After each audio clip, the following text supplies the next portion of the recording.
Ya, jadi kalau kita sekolah tadi, jadi salah satu yang paling menyenangkan itu kan istirahat. Jadi istirahat itu ketika bel berbunyi. Maka subhanallah sama tubuh kita ini kan kalau kita lihat, atau kita selama ini lakukan selama 11 bulan itu kan sebenarnya kerja.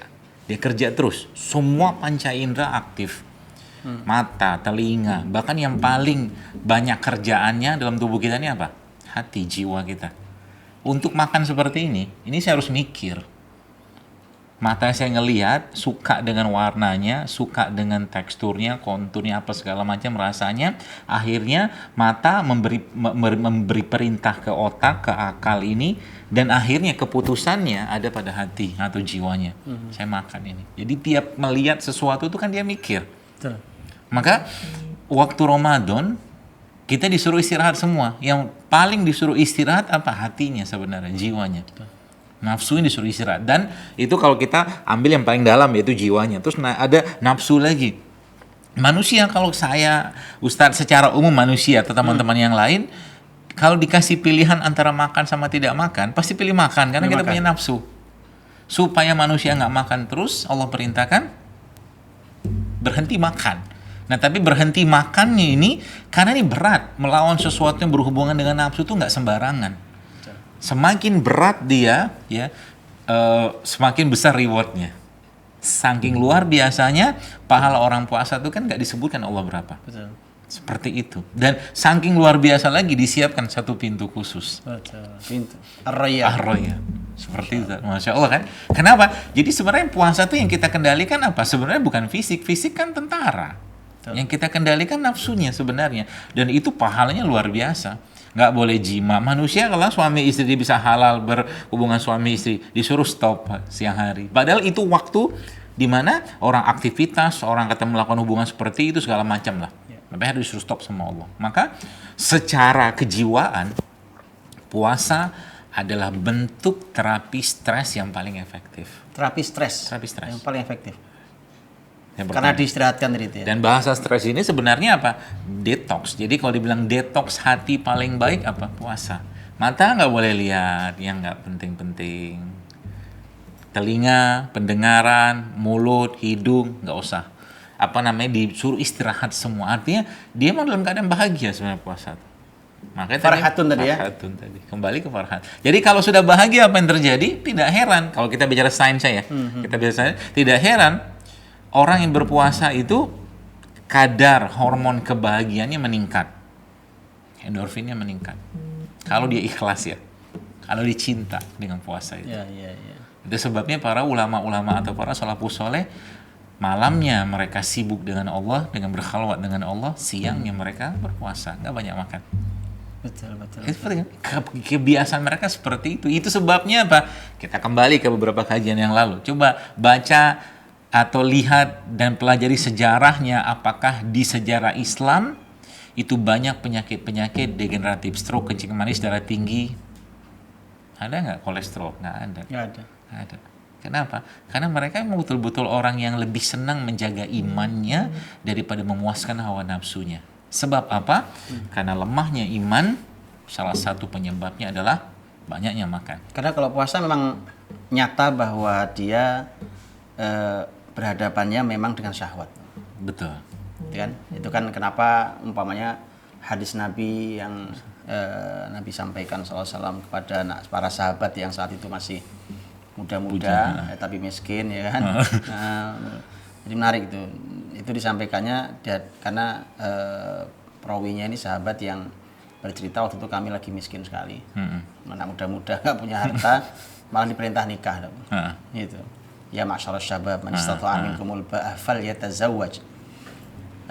Perintahnya adalah yaudah kalau punya kemampuan al-ba'ah, ulama beda pendapat ba'ah itu artinya apa, tapi kalau punya kemampuan kamu nikah.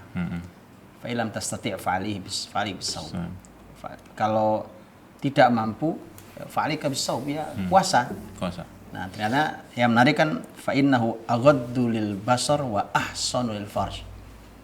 Karena dia lebih mudah untuk menundukkan pandangan dan lebih menjaga untuk kehormatan. Itu. Sebagaimana Nabi yang lain juga mengatakan bahwa as-siyamu junnah. Puasa itu tameng, perisai. perisai tameng itu perisai itu.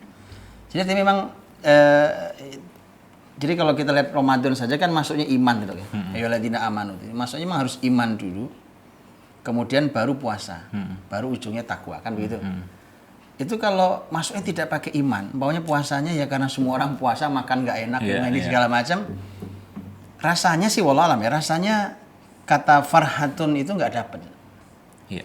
Beban yang ada malah justru. Betul. Lisoimi farhatan itu malah bahwa orang yang puasa itu kata Nabi punya dua kegembiraan, dua kebahagiaan.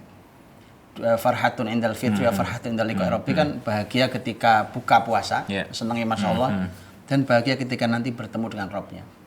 Tapi kalau tidak pakai kesadaran iman ya malah puasa itu nambah stres ya jangan? Banget. Gitu ya? Banget. Bahkan selain stres ya tidak ada efek fisiologis ke badan. Artinya yang harus diperbaiki pertama itu betul ya? Cintanya dulu. Iman itu ya, alladzina amanu tadi. Cinta ini terus ada. Itu sebabnya Ustaz.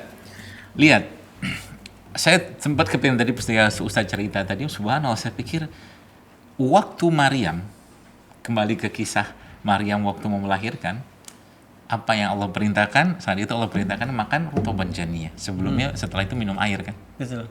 Coba lihat Nabi suruh makan waktu berbuka puasa pakai apa? Iya. Rutop juga.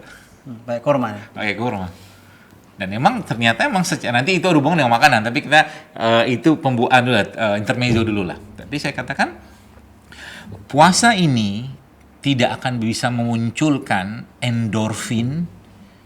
Kalau endorfin tidak muncul, maka sistem tubuh kita yang kita harapkan tensi, kolesterol segala macam itu tidak akan juga turun.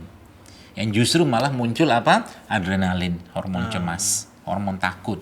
Padahal kalau orang puasa di waktu, jadi ketakutan itu kan waswas setan ya. Tenang aja, kalau orang tuh puasa waktu katakan di sahur gitu kan pasti ada maghrib tuh pasti akan datang, tenang aja lah.